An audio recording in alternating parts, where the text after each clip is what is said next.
안녕하세요. 크립토TV입니다. 이번 시간에는 투자 수익, 우리의 간절함이 아니라 실력에 달렸다 라는 제목으로 말씀을 드려볼까 합니다. 최근에 작년 하반기부터 인공지능 테마, 코인 쪽이 굉장히 큰 상승세를 나타내고 있습니다. 랜더 코인, 비텐서 타오, 패치 아이디 이런 AI자 들어간 코인들이 덩달아서 많이 올랐고 또 이제 컨퍼런스 엔비디아 이제 막 시작을 하고 있죠. 이래저래 상승세를 나타내고 있다고 합니다. 자, 그 반면에 NFT 쪽 코인은 여전히 좀 애매하죠. 여전히 바닥에 머물러 있다고 하는 것 같습니다. 그런데 3월 18일자네요. 보통은 이제 이더리움 쪽에서 NFT, 솔라나 쪽에서 NFT가 많이 나오는데 비트코인으로 누가 NFT를 또 만들었죠. 여기 이제 그 프로젝트 이름이 노드 몽크라고 하는 게 있습니다. 노드 몽크가 이제 바닥 가격, 최하 가격, 이 밑에 보이는 NFT, 형체도 알아보기 힘든 이런 우스꽝스러운 파일 하나가 얼마다? 5만 달러입니다. 최저가 6천에서 7천만 원.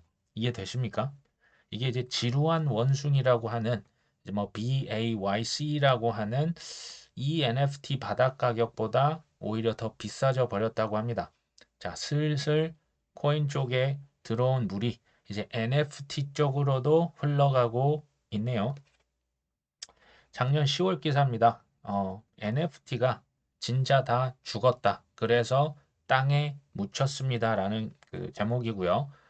So are NFTs dead? NFT 다 죽은 거지? 라는 이런 기사들이 특히 작년 하반기, 특히 10월, 11월, 12월에 도배를 했습니다.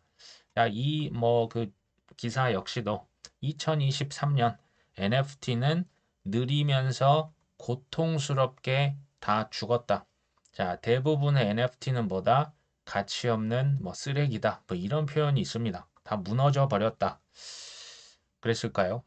이때 얼마나 참혹했는지 이런 기사 하나만 봐도 바로 느낌이 오시죠? 자, 돈 버는 비결. 우리가 싸게 사서 비싸게 팔면 되는 거 다 알고 있습니다. 이거 다 모르시는 분 있습니까? 이 비결을 다 알죠. 근데 왜 성공 투자자는 극소수에 불과할까요? 자, 수능 만점 봐서 서울대 간 우리 친구 인터뷰하면 항상 똑같이 하는 말 있죠. 교과서 위주로 했고 EBS 방송 열심히 봤습니다. 거기에 충실했습니다. 자, 보면서 이게 무슨 비결이야 싶죠. 근데 실제로 그렇게 했으니까 그렇게 얘기를 했겠죠. 자, 수험생 중에서 스카이 대학교, 의대, 치대, 뭐 굉장히 요즘도 인기가 핫합니다. 여기 가기 싫은 사람 있을까요? 제가 조금 비유를 하겠습니다. 한국에서 그 축구를 월드컵 때 지난번에 브라질을 만났었죠. 브라질 만나면 우리가 브라질 이길 수 있습니까? 안 된다는 거 알면서도 혹시나 하는 마음에 보지만 결과는 역시나 크게 졌었죠. 그래서 포인트는 이겁니다. 우리가 성공 투자를 하기 위해서 지금 코인에 들어왔는데 우리의 열정과 우리의 간절함만으로 브라질 이길 수 있습니까? 서울대, 의대 들어갈 수 있습니까? 안 된다라는 거죠. 실력이 중요하다. 그 실력이 뭔지 이제 차차 말씀드립니다. 자, 우리나라에서는요, 투자라고 하는 것을 불로소득, 일을 하지 않고 소위 말하는 공짜로 벌어들인 부당한 소득이다. 이런 인식이 굉장히 강한 편입니다. 특히 이제 부동산 쪽 이런 게 많이 있죠. 과거에 특히 우리 산업화 시대 겪으면서 부동산이 말도 못하게 많이 올랐기 때문에 소위 말하는 벼락 부자들이 많이 태어났던 그 산업군이 바로 이 부동산 쪽입니다. 자, 근데 어떻게 생각하십니까? 투자가 불로소득일까요? 아니면 인생, 뭐 아니면 도, 인생 한방, 이거 맞습니까? 저도 숱한 시행착오와 실패가 왜 없었겠습니까? 내린 결론은 이거였습니다. 투자는요, 일단 근로소득입니다. 공부하고요, 많이 깨져보고요, 날려보고요, 시행착오 겪은 다음에도 이게 이길 수 없을지 확신이 잘 안 설 때가 많습니다. 초고난이도의 근로소득이다. 자, 싸게 사서 비싸게 팔라 말은 알죠. 근데 말은 쉬운데 행동이 어렵습니다. 자, 이번에 주제죠. 투자의 수익은요. 나의 간절함, 어떤 열정, 이거 아닙니다. 실력에 의해 결정이 됩니다. 제가 예를 들어볼까 합니다. 뭐 여러 번 들었지만 작년 6월 달에 SEC에서 미국에 있는 코인 거래소를 다 고소장을 날립니다. 총 19개 코인을 미등록 증권이다라고 기소를 했습니다. 제가 이때 말씀을 드렸죠. SEC가 우량 코인을 찝어줬다. 솔라나, 니어 프로토콜, 에이다, 알고랜드 샌드박스, 디센트럴랜드 이것 말고도 집중적으로 이들 코인을 제가 매수를 했었는데 그때 저라고 해서 공포감이 없었을까요? 공포감 있었죠. 순간 마이너스 30% 이상 빠졌던 기억이 납니다. 제가 이런 코인들을 샀는데 더 큰 문제는 뭐였다? 샀는데 나름 잘 샀다고 생각하고 확신이 있어서 샀는데 코인 가격이요. 그 이후로도 3개월, 4개월간 정말 미끄럼 타듯이 쭉 미끄러지더라고요. 조금 당황했었습니다. 그때 제가 들었던 생각이 뭐였을까요?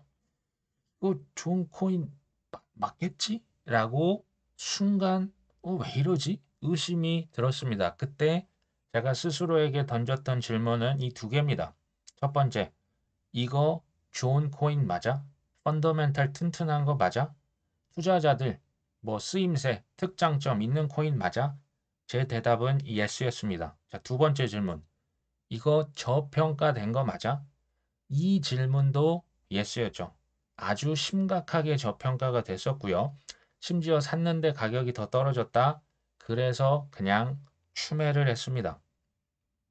또 하나의 예를 들겠습니다. 23년 하반기죠. 아까 보셨다시피 NFT 코인, 메타버스 코인 가격이 폭락을 거듭했습니다. 대표적으로 샌드박스, 디센트럴랜드 플로우인데요. 플로우도 가격이 무지막지하게 빠졌지만 샌드박스 지난번 상승장에 10,000원이 넘었거든요. 근데 제가 샀을 때 추격 매수를 하면서 400원대 많이 샀었고요. 심지어 300원대도 샀습니다. 10,000원이 3,000원이 아닙니다.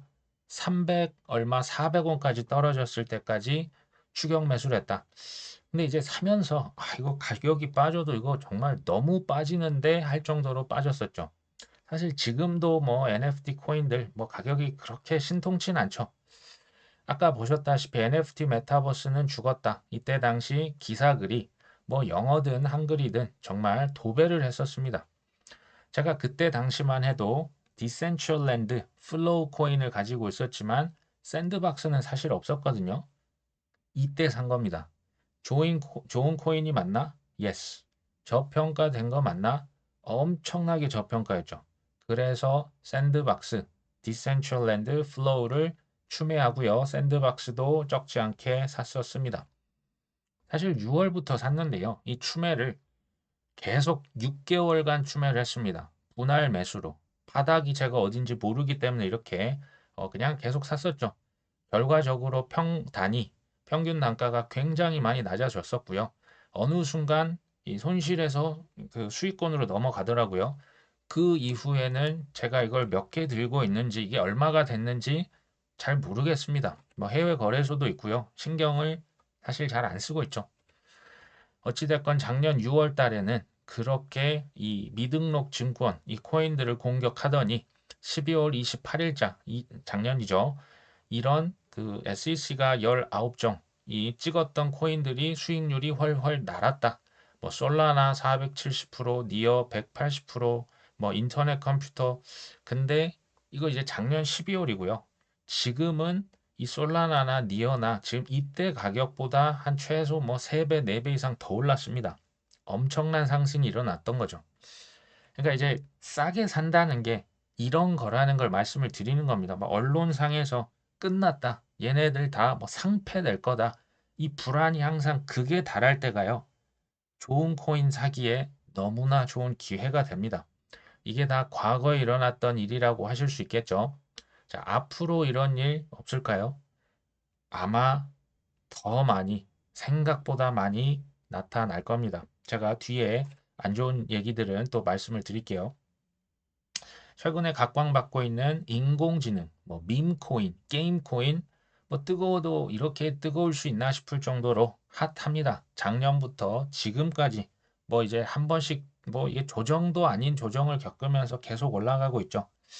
지금 AI 코인, 밈 코인, 게임 코인 매수를 한다라고 하는 건요. 사실은 비싸게 산다라는 얘기와 전 동의어라고 봅니다.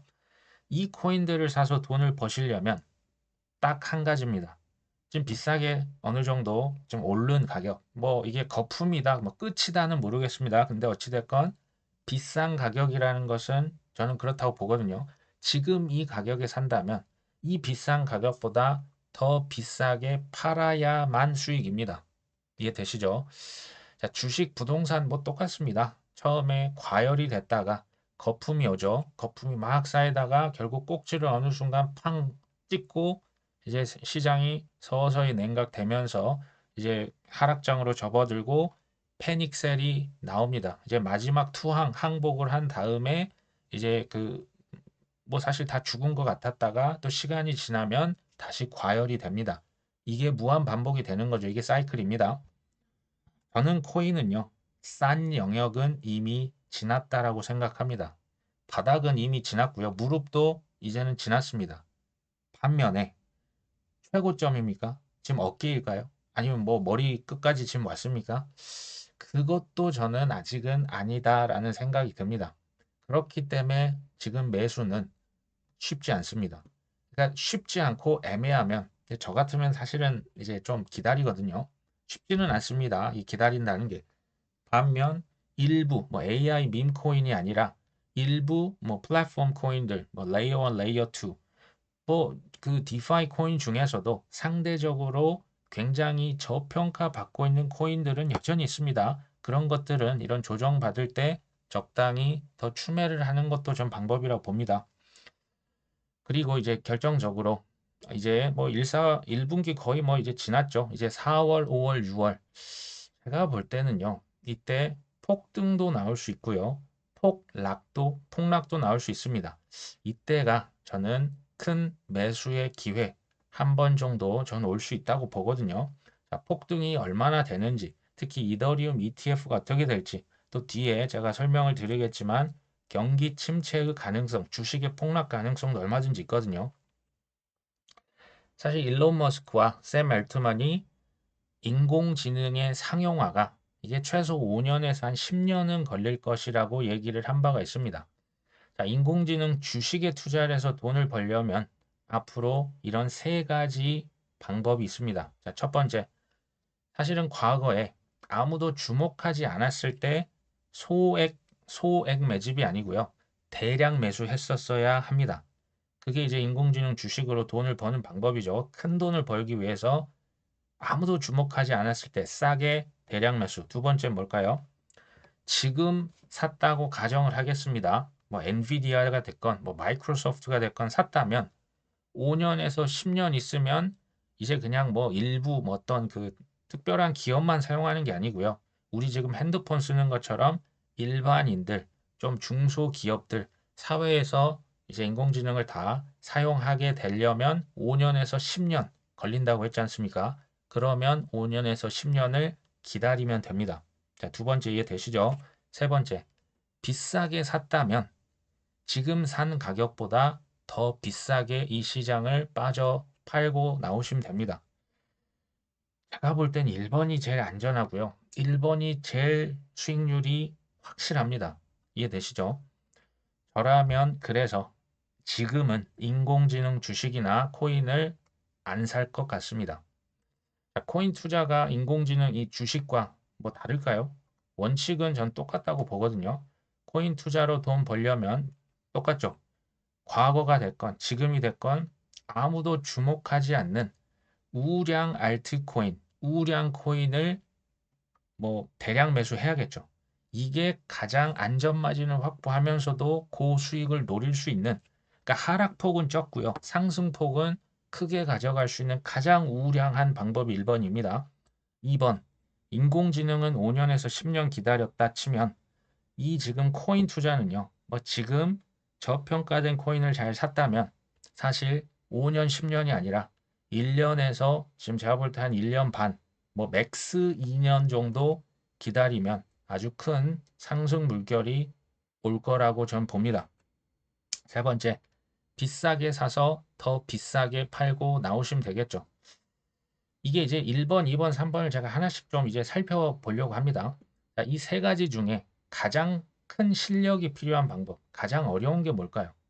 제가 볼 땐 3번입니다. 비싸게 이미 샀기 때문에 더 비싸게 팔고 나오는 거, 소위 말하는 뭐 이걸 뭐 추세 매매라고도 하고요. 단타라고도 하고요. 뭐 여러 가지 뭐 모멘텀 투자라고도 합니다. 쉬울까요? 전 쉽지 않다고 봅니다. 자, 두 번째. 지금 매수를 했다면 1년에서 2년 기다린다. 쉬울까요?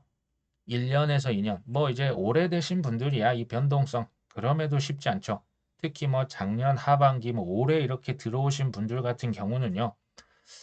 쉽지 않으실 겁니다. 또 아마 그 좋지 않은 결과를 가져올 가능성이 매우 높다. 변동성이 너무 큽니다. 제일 좋은 건 뭐다?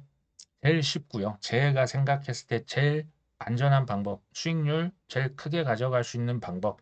지금도 과거도 마찬가지고요.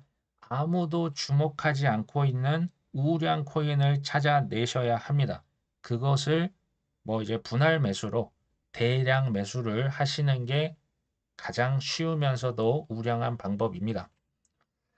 뭐 이런 그 큰 어떤 폭락이 언제 올 수가 있을까요? 앞으로 저는 뭐 경제 위기가 될 수도 있고요. 뭐 전쟁이 또 한번 뭐 확전이 될 수도 있습니다. 뭔가 뭐 중국의 부동산 위기, 뭐 일본에 지금 금리 인상한다고 하거든요. 이런 데서 뭐가 하나 터질지 모릅니다. 어찌됐건 그런 큰 위기가 오면 뭐 한다? 우리는 그때 찔끔찔끔 사는 게 아닙니다. 대량 매수를 하셔야 된다. 제가 이게 쉽다는 얘기는 아니죠. 두 번째, 그 지금 매수했다면 1년에서 2년 코인 기다리면 사실 다 오를 겁니다. 이게 왜 어려울까요? 그냥 가만히 있으면 되는데. 한번 객관적으로 생각해 보시면 좋을 것 같아요. 작년 하반기부터 코인 시장, 제가 봤을 때 지금까지 오면서 하락다운 하락이 제가 볼 때는 한 번도 없었습니다. 기껏해야 비트코인 10% 정도 하락한 거거든요. 뭐 이제 고인물들, 뭐 이제 좀 오래 계신 분들은 비트코인 10% 하락한 게 사실은 그 뭐 주식으로 치면 1%, 2% 떨어진 거랑 똑같거든요. 잘 생각해 보셔야 됩니다. 한여름에 막 열대야가 막 너무 더워서 잠도 안 오는 그 여름날 밤에 영하 20도 겨울의 추위를 상상하실 수 있습니까? 근데 우리는 알죠. 여름이 지나면 쌀쌀한 가을이 오고요. 아주 추운 겨울이 옵니다. 과열이 되고요. 장이 뜨거워질수록 그만큼 올라간 만큼 하락도 밑으로 커지고요. 조정도 옆으로 길어집니다. 산이 높은데 계곡이 얕은 산을 보셨습니까? 계곡이 깊으면 산도 높습니다. 이건 너무나 뭐 명확한 자연의 이치죠. 천슬라 말이 나왔던 테슬라. 21년도 상승장 최고점 대비해서 테슬라의 주가가 현재 60% 빠졌습니다. 우리나라 한때 2차 전지에 뭐 어마어마했던 그 주식이죠. 에코프로의 주가가요. 예전 최고점 대비 또 60% 빠졌습니다. 제가 말씀드린 포인트는 뭡니까? 이들 기업들이 지금 뭐 그 거품이다. 뭐 이상한 기업이다가 아니고요. 그 소위 말하는 거품과 환상과 기술의 혁신에 대한 과도한 거품이 꼈다가 과도한 거품이 쭉 빠졌다가 그 다음부터 진짜 혁신이 일어난다. 가격은 과장된 경향이 항상 나타납니다. 이게 사이클이라고 말씀을 드리죠. 자, 최근에 제가 기사를 하나 가져왔는데요. 미국의 대형 위기 재현될 것이다 라고 하는 이론이 있습니다. 자, 미국의 웰스파고와 뱅크 오브 아메리카 등 대형 은행 연체율이 급증했다. 제2의 실리콘밸리 은행 사태가 우려된다. 자, 우리는 이런 얘기를 사실 너무 많이 들어서 또 그 얘기냐? 근데 뭐 침체 지금 몇 년간 안 오는데 그럴까요? 제가 작년 12월 기사를 하나 가져왔는데요. 웰스파고는요, 미국의 4위 은행입니다. 시가총액 기준 미국 1위 기업입니다. 어디요? 웰스파고. 거기 CEO가 지금 뭐라고 합니까? 직원 해고하기 위한, 직원을 해고하면 퇴직금 줘야 되잖아요. 그 비용을 거의 1조 원을 쌓아놓고 있다. 직원 잘랐다는 얘기입니다. 웰스파고만 자른 게 아니고요. 미국의 5대 은행 작년 10월 기준 이미 2만 명을 해고시켰습니다. 시티그룹만 해서요. 23년만 자른 게 아니고요. 24년, 5년, 6년까지 2만 명을 해고시키겠다. 작년 4분기 손실액만 2조 3천억 원이 넘어갑니다.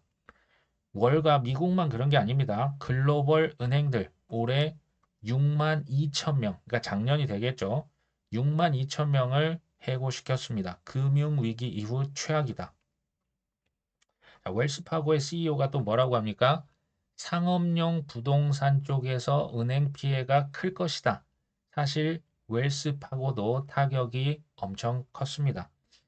또 다른 기사죠. 이게 작년 5월 달인데요. 웰스파고와 뱅크 오브 아메리카가 지금 위험이 굉장히 커지고 있다. 이게 이제 영어 기사인데 제가 한글로 좀 번역을 했습니다. 미국의 대형 은행들 예금 잔고가 쭉쭉 빠져나가고 있다. 이게 이제 좀 심하게 말하면 이게 뱅크런이거든요. 아직 런까지는 아니지만 돈이 빠져나간다. 두 번째, 특히 미국의 2위 은행이 뱅크 오브 아메리카입니다. 그 2위 은행과 4위 은행 웰스파고가 특히 피해가 크다. 그 이유는 이 은행에서 모기지 대출, 이제 부동산, 그 상업 부동산 짓는 건설사들에게 대출을 가장 많이 해줬기 때문이다. 미실현 손실이 지금 주가에 반영이 된다면 뱅크 오브 아메리카나 웰스파고의 주식 주가는 43%, 66%더 하락해야 된다. 다섯 번째, 경기 침체가 만약에 온다면 건설사들은 모두 부도가 날 것이다. 그러면 은행들이 돈을 받을 수 있는 길은 없을 걸이라는 내용입니다. 뉴욕타임스 기사인데요. 미국의 대형 은행들이 지금 부도를 대비해서 수조 원의 대손 충당금을 쌓아놨다. 대손 충당금은 나 이거 대출 해줬는데 돈 못 받을 것 같은데 그냥 손실로 미리 잡고 비상금을 미리 준비해 놨다라는 얘기죠. 특히 JP 모건이 가장 앞장서서 준비를 하고 있다. 제가 계속 말씀드리죠. 그들의 입이 아니라 행동만 주목하시라고 말씀드립니다. 지금 행동이 뭡니까? 비상사태입니다. 뭔가 작년, 재작년부터 계속 누적이 되고 있다라고 보시면 되겠죠. 올해 1월자 기사인데요. JP 모건, 뱅크 오브 아메리카, 웰스파고, 시티그룹 부실 대출이 급증하면서 244억 달러의 손실을 입을 위험이 있다. 우리 돈으로 약 30조 원의 손실이 예상된다입니다. 근데 이 지금 기준이 뭐냐면요. 대출을 해줬는데 90일 이상 연체된 부실 대출금이 30조 원이고요. 그 전년, 그러니까 2022년 대비해서 23년 8조 원이 부실 대출금이 더 증가했다고 합니다. IMF의 내부 관계자가 지금 이런 말을 했다고 합니다. 지금 주요 부동산 투자자들이 모기지 대출에서 다 손을 뗐다. 이 시나리오에 따르면 상업 부동산 소유자는 아마도 내년까지 대출 불이행을 시작할 가능성이 높다. 이는 중소형 은행들에게는 매우 나쁜 소식이 될 것입니다. 아까 말씀드렸던 은행들, 미국의 탑5입니다. 거기가 그 정도로 직원을 자르고 대손 충당금을 조 단위로 쌓아놓고 있으면 중소형 은행들 어떻게 될까요? 대부분 아마 씻겨 나갈 겁니다. 지난해 3분기에는 미국 은행들이 상각, 즉 회수 불가능으로 지정된 대출에 대한 손실을 겪고 있다는 보도가 나왔다. 이 비율은 3개월 전보다 17%더 늘었고요. 이제 재작년이죠. 22년보다는 75%, 손실 가능성이 쌓이고 있는 거죠. 이런 일은 근본적으로 왜 일어납니까? 장단기 금리가 역전이 되고요. 은행들이 예대 마진으로 먹고 사는데 대출을 할 수가 없습니다. 대출을 하면 할수록 오히려 손해죠. 이 단기에 그 금리가 바뀌었기 때문에 영업해봤자 손해라는 겁니다. 근본적인 해결책은 딱 하나입니다. 금리를 인하시켜야만 합니다. 장기 금리가 낮아져야죠. 장기 금리는 높아져야 됩니다. 그래야 은행들이 영업을 할 수 있습니다.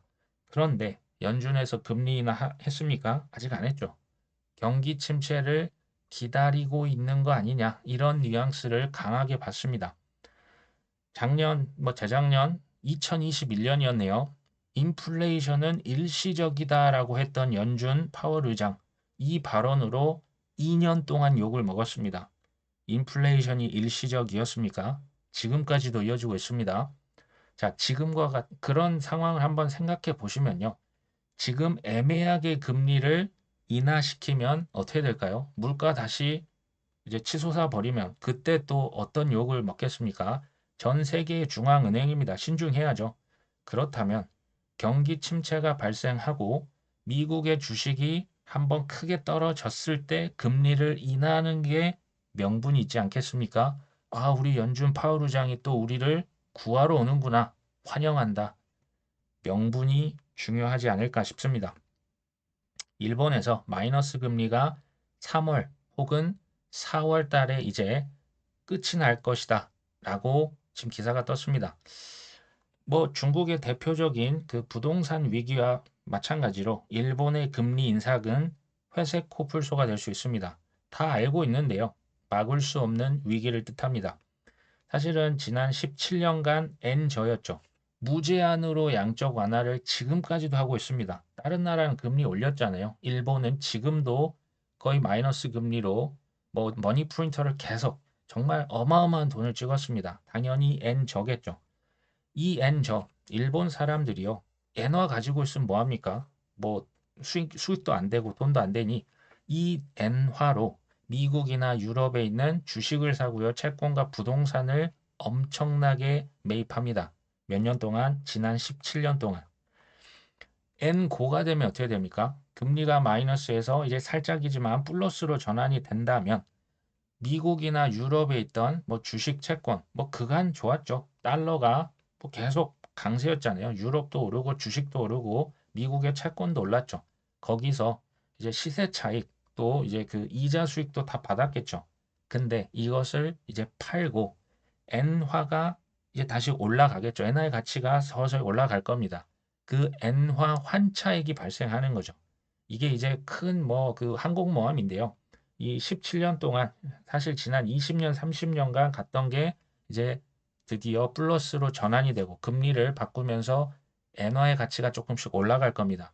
엔화 환차익 기회가 발생합니다. 좀 심하게 말하면 지난 30년간 와타나베 부인이라고도 하죠. 이제 원정 투자 갔던 그 돈들이 미국의 주식을 팔겠죠. 유럽의 주식과 채권들을 팔기 시작하면 일본발 침체가 올 가능성도 있습니다. 사실 제가 아까 말씀을 드렸던 세 가지 방법 중에 가장 어려운 투자 방법, 비싸게 사서 더 비싸게 팔고 나오기. 이거 단타는 좀 안 하셨으면 좋겠어요. 이게 이제 특별한 탤런트가 있지 않는 이상 쉽지 않고요.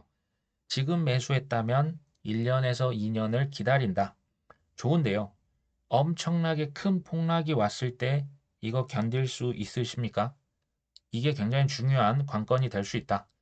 제가 생각하는 가장 좋은 방법, 이것도 쉬운 건 아니지만 아무도 주목하지 않고 있는 훌륭한 코인들을 대량 매수한다. 내가 확신이 없으면 분할로 매수한다. 이 방법이 가장 좋다는 걸 지금 말씀을 드리고 있는 거죠. 제가 경기 침체 가능성 말씀을 똑같이 지금 드렸죠. 어떤 분들은 이게 이제 발생할 수도 있고 안 할 수도 있죠. 뒤로 미뤄질 수는 있지만 결국에 어떤 분들은 또 이렇게 많이 떨어졌다고 패닉셀하고 시장을 떠나실 분도 분명히 있을 거고요. 똑같은 상황이지만 이제 소위 말하는 투자 근육을 키워서 현금을 그래도 좀 쌓아야겠구나. 어느 정도 준비를 하고 있다가 좋은 기회가 왔을 때 이것을 잡는 분들도 있을 겁니다. 이게 뭘까요? 이게 실력입니다. 실력 있는 자, 준비된 자가 기회를 또 잡을 것이다. 저희라고 해서 꼭 투자를 잘 할까요? 잘한 적도 있지만 아닌 적도 많이 있겠죠. 제가 작년부터 방송으로 언급했던 코인 중에 저도 아직 못 산 코인들이 사실 많습니다. 대표적인 게 아발란체. 아발란체는 제가 못 샀습니다. 그 다음 이뮤터블 X, 렌더 코인, 아카시 네트워크 같은 인공지능 코인도 사실 제가 안 산 거죠. 뭐 시기를 이미 전 놓쳤다고 생각을 했고요. 어찌됐건 고평가, 제 기준에는 고평가라고 이미 이제 결론을 내렸거든요. 그리고 뭐 이 친구들 아니어도 살 게 뭐 많았기도 했습니다. 투자 성향이 다를 수 있습니다. 저 같은 경우는 철저하게 저평가 코인 위주로 사고요. 특별히 이제 사고 싶은 코인이 있을 때 소위 말하는 그 순환 펌핑이 일어나지 않습니까? 쏘기 전 코인만 삽니다. 이미 싸버렸다? 안 삽니다. 안 사셔야 됩니다. 저 같은 경우도 아리브라고 하는 저장성 코인, 인터넷 컴퓨터, 뭐 시바이누, 자 이런 코인들 제가 저점을 잘 잡아서 뭐 2배 이상, 3배 이상 뭐 수익을 잘 남겼는데요. 제가 팔았는데 특히 이제 시바이누는 그것보다 훨씬 더 올라가더라고요. 속이 뭐 나름 쓰렸습니다. 근데요, 투자 실력이요, 그 타이밍이나 종목 이런 것들을 딱 정확하게 맞추는 걸까요? 그러면 좋겠습니다. 근데 저는 이게 저는 이런 능력이 없거든요. 대부분 이게 뭐 불가능하다고 전 봅니다. 성공 투자를 위해서 중요한 건 뭘까요? 투자의 대가들은요. 미래를 맞추는 게 아니라 대응을 잘하는 투자자입니다. 특히 이제 뭐 3년, 4년 전부터 뭐 경기 침체가 온다고 경고한 뭐 억만장자들, 특히 이제 좀 할아버지들 많잖아요. 뭐짐 로저스, 뭐 워런 버핏 현금 223조 들고 있죠. 뭐 최근에 뭐 제프 베조스 아마존 창업자, JP 모건, 저 페이스북, 뭐 메타의 창업자 지금 주식 많이 팔았습니다. 현금을 많이 쥐고 있죠. 제가 봤을 때요. 이 사람들은 타이밍 못 맞춰도 또 크게 돈을 벌 겁니다. 왜 그럴까요? 큰 폭락이 오기 전까지 계속 기다릴 거니까. 무조건 싸게 사기 전까지는 아무것도 안 하는 겁니다. 그냥 주식 오를 때마다 팔고 그냥 현금만 쌓아두고 기다리는 거죠. 이건 뭐 약간 피냄새 맡은 그 하이에나 뭐 상어처럼 그 기회가 오기를 꾸준히 몇 년간 기다리는 거. 전 이것도 실력이라고 봅니다. 자, 실력은 뭘까요? 싸게 사서 비싸게 파는 원칙이죠. 이것을 무슨 일이 있어도 끝까지 지키는 겁니다. 쉬울까요? 절대 쉽지 않습니다. 그리고 이제 투자 실력이 또 여러 상황에 대해서 무원칙이 아니라 나만의 원칙으로 대응하는 것이다. 사람마다 다를 수 있죠. 포트폴리오 비중을 뭐 비트코인, 이더리움을 좀 더 가져가고 뭐 중간 뭐 작은 알트코인을 몇 프로를 가져간다. 뭐 현금은 몇 프로를 보유한다. 뭐 기분이 좋으면 뭐 코인의 10%, 20%를 그때마다 팔 것이다. 자, 이런 것이 사람 개인마다 다를 수 있습니다. 반면 원칙 없는 투자의 대표적인 예는 뭡니까? 묻지마 투자죠. 인공지능 그냥 가지와. 뭐 그 뭡니까? 그 밈코인이 뜬다고 그냥 밈코인 이런 거 하시면 안 되겠죠. 영끌 비투 또 작은 코인 에라 모르겠다 올인 패닉셀 하는 거 최악이죠. 포모에 매수해서 추격 매수하는 거 이런 거는 뭐 원칙이 있다고 보기는 좀 어렵겠죠. 그리고 나의 어떤 그 투자의 성패가 단순히 운에만 맡기진 않겠다. 자, 다음과 같은 질문을 한번 던져보시면 도움이 될 것 같습니다. 예를 든 겁니다. 뭐 폭락이 없다고 하지만 지금 비트코인이 제가 볼 때 마이너스 30%만 나도 대부분이 제가 볼 땐 씻겨 나갈 것 같습니다. 최소한 80% 이상. 자, 비트코인이 뭐 30%, 그러니까 지금은 에이 뭐 그런 일이 어떻게 벌어지겠어. 차트를 보시면요. 제대로 된 조정과 어떤 그 폭락이 사실 거의 제가 볼 때 지금 근 한 8개월, 9개월간 없었습니다. 올 수 있다는 거예요. 만약에 꼭 온다, 뭐 언제 온다는 모르지만 비트코인이 30% 폭락하면 알트코인은 순식간에 마이너스 4, 50% 빠질 겁니다. 그때 버틸 자신이 있는지 한번 스스로에게 물어보라는 얘기입니다. 그리고 땡땡 코인 사셨는데 왜 사셨는지 그 이유가 확실합니까? 두 번째, 폭락이 올 때 현금 얼마나 확보를 하실 계획이신가요? 세 번째, 뭐 단기 급등이 이렇게 나오면 그때 파실 겁니까? 얼마나 파실 겁니까? 어떤 코인을 파실 겁니까? 그리고 그러면 그 수익이 있겠죠. 그것을 별도로 빼놓으실 건지, 뭐 절반은 어떤 저평가된 코인을 사실 건지, 자, 네 번째, 최종 목표 금액이 있으십니까? 지금 업비트에 뭐 5천만 원이라고 하겠습니다. 이게 얼마가 될 때 시장을 빠져나오실 겁니까? 아니면 뭐 솔라나가 난 100만 원이 되면 나오겠다. 뭐 비트코인이 얼마가 되면 나오겠다. 자, 이런 목표 가격 혹은 주로 쓰는 핵심 지표가 있으십니까? 과열 또는 냉각을 이제 그 인간 지표도 좋지만 객관적인 지표도 많이 이렇게 확인을 하시면 좋겠죠. 투자의 성향이 다를 수 있습니다. 어떤 분들은 단타를 좀 선호하시고요. 어떤 분은 중장기, 또 살 때도 팔 때도 한 번에 그냥 다 들어갈 수도 있고요. 분할로 사거나 분할로 매도를 할 수도 있습니다. 본인의 성향 한번 잘 판단을 해보시고, 나는 좀 일시로 살려는 경향이 있는데 좀 분할로 한번 바꿔볼까? 한번 생각해 볼 필요가 있습니다. 여섯 번째, 내게 일어날 수 있는 최악의 상황은 뭐지? 상승장에서 최악의 상황을 보통은 생각을 안 하죠. 근데 프로들은요, 최악의 상황을 미리 그려봅니다. 탈출을 내가 해야 되는데 고점에 매도를 못하면 어떤 일이 벌어지지? 내가 지금 빚이 있는데 전 비투를 권하지 않습니다. 뭐 지금 최악의 상황을 미리 생각을 하는 자체만으로도 저는 도움이 많이 된다라고 봅니다. 당황하는 걸 좀 줄일 수 있거든요. 일곱 번째, 나는 충동적으로 사나? 아니면 원칙에 의해서 매매를 하나? 혹은 내가 사고 파는 횟수가 너무 많은 거 아니야? 매매 횟수는 대부분의 일반 투자자, 저를 포함해서요. 적으면 적을수록 저는 좋다. 확실한 기회가 아니면 차라리 안 하는 게 낫다라고 봅니다. 여덟 번째, 왜 크립토 산업이 수십 배, 심지어 100배, 200배 커질지 설명이 가능하십니까?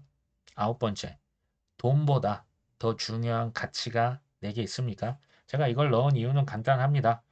돈이 나의 최우선 가치가 되면요. 탐욕과 공포를 절제하거나 컨트롤할 수 아마 없을 겁니다. 과거에 몇 번을 실패했건 또 똑같이 실패할 가능성이 있습니다. 자, 돈보다 더 중요한 가치가 있다라는 건요. 투자하는 이유가 뭔가 더 고차원의 어떤 목표가 있으면요. 돈이 조금 더 객관적으로 그냥 숫자로 보입니다. 그때 우리가 감정에 휩싸이는 감정 매매를 좀 자제할 수 있지 않을까 싶네요. 열 번째, 탐욕과 환희에 차 있을 때 이제 탈출하셔야겠죠. 근데 구체적인 방법이 있으십니까?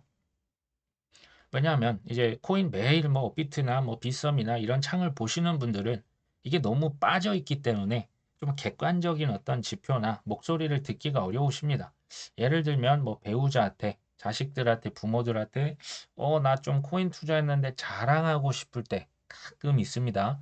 아니면 어떤 그 주변 사람들이 나 이제 코인 하는 거 알고 나한테 점점 뭐 사면 돼요라고 물어보기 시작할 때 자, 여러 가지 어떤 구체적인 그 방법들을 좀 한번 미리 적어 보시면 좋을 것 같습니다. 이게 이제 그 상승장에서 이게 쉽지 않기 때문에 그렇죠. 자, 마지막으로 투자가 내 마음대로 잘 됩니까? 안 될 수 있다라고 하는 것을 인정하는 게 저는 이게 겸손한 투자자라고 생각을 합니다. 마지막으로 제가 이제 투자하면서 느낀 점이 있습니다. 자, 첫 번째, 투자를요. 투자 방송에서 할 얘기는 아닌데요. 아무나 하시면 안 됩니다. 자, 사업하시는 자영업자분들 계시죠? 사업 아무나 하면 됩니까? 음식점 아무나 하면 될까요? 뭐 치킨집 많이 한다고 하는데 치킨집 그러면 다 뭐 퇴직금으로 하면 다 성공을 할 수 있을까요? 안 됩니다. 투자도 똑같습니다. 아무나 하시면 안 됩니다.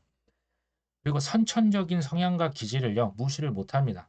투자를 그냥 잘 하시는 소위 말하는 강심장들이 있어요. 좀 선천적으로 그 투자할 때 약간 공감 능력이 떨어지고 이렇게 막 무대뽀로 밀어붙이시는 분들, 투자가요, 그런 분들이 좀 잘하시는 경향이 있어요.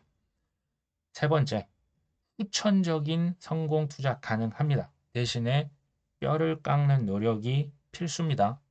이것을 괄호 열고 닫고 제가 수업료라고 적었죠. 수업료를 많이 내야 합니다. 근데 어려운 게 뭘까요? 수업료를 많이 내면 무조건 다 크게 성공합니까? 그것도 아닙니다. 공부를 많이 했다고, 노력을 많이 했다고, 과거에 실패를 많이 했어도 그것을 통제하지 않으면 본인의 원칙이 아니라 또 뇌동매매에 누가 뭐 좋다 하니까 그냥 큰 돈 막 집어넣고 포모에 매수하고 패닉 사라고 꼭 그렇다고 성공하는 건 아닙니다. 다섯 번째, 간절함. 이것을 실력으로 착각하는 분들이 생각보다 많이 있습니다. 사실 뭐 투자하면서 큰 돈을 벌어야 하는 이유 없는 분들 있습니까? 다 간절해요. 근데 그 간절함으로 우리가 브라질 축구팀 이길 수 있습니까? 열정이면 뭐 독일도 그냥 할 때마다 이길 수 있습니까? 안 되죠. 이게 오히려 실패의 지름길입니다. 실력을 쌓자. 투자가요, 한마디로 어렵다라는 거예요. 근데 더 큰 문제가 뭡니까? 투자가 이제는 뭐 직장에서 우리 평생 먹여 살려주지 않죠. 뭐 국민연금 믿으시겠습니까? 뭐 잘했으면 좋겠지만 뭐 여러 가지 뭐 보험도 있고 좋은데요.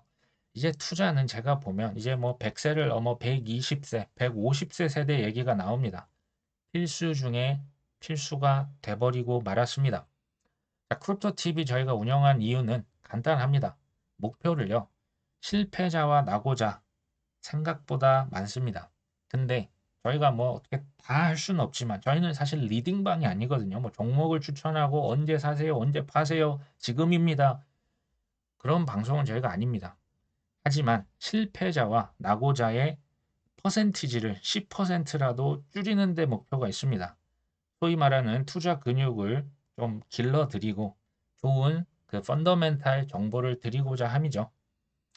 뭐 또 하나의 목표가 있다면 우리가 이제 돈 버는 거 어떻게 벌어 뭘 사면 돼 장사해서 뭐 어떻게 해야 큰 돈을 만져 뭐 부동산 뭐 사면 돼 우리 맨날 이것만 관심이 많은데요. 돈을 어떻게 관리하고 돈을 어떻게 쓰는지 정식 교육을 받으신 분 혹시 계십니까? 살면서 우리가 학교가 됐건 부모님이 됐건 이런 얘기 들어본 적 사실 없어요. 자, 제가 나중에 시간이 또 된다면 이런 부분에 대한 저의 또 소견을 한번 말씀을 드려볼까 합니다. 투자가요, 어려운 것도 맞습니다. 근데 한편으로는 가장 쉬우면서도 큰 수익률, 인생 수익률 가져갈 수 있는 게 코인인 것도 맞습니다. 한마디로 하면요. 상승장에선 뭐 하시면 되냐? Buy the dip. 떨어질 때마다 주워 담으시는 겁니다. 좀 그냥 아무것도 안 하시는 거죠. 환희의 매도. 자, 이거 하면 성공입니다. 지금 상승장입니까? 하락장입니까? 지금 상승장이죠. 큰 조정이 있을 때 Buy the dip입니다. 그 다음에 존버를 했다가 환희의 그 도가니탕이 됐을 때 슬쩍슬쩍 팔면서 시장을 빠져나오시라. 하락장 때는 어떻게 하면 될까요? 하락장 넘어가기 전에 사실 다 팔면 베스트죠. 근데 혹시 다 못 팔았다? 괜찮습니다. Sell the rally 하면 됩니다. 한번요, 이제 떨어질 때도 그냥 수직 낙하 한다기보다는 수직 낙하하면서도 바운스가 튀어나옵니다. 그건 뭐 데드캣 바운스라고도 하고요. 그때마다 팔면서 이 시장을 탈출하시면 됩니다. 오늘 방송 뭐 여러 가지 말씀을 드렸지만 지금은 상승장이죠. 조금 떨어졌다고 쫄지 말자. 그냥 buy the dip 하시고요. 큰 환희가 시장에 들어올 때까지 그냥 아무것도 안 하셨으면 합니다. 오늘 방송 여기까지 합니다. 끝까지 시청해 주셔서 감사합니다.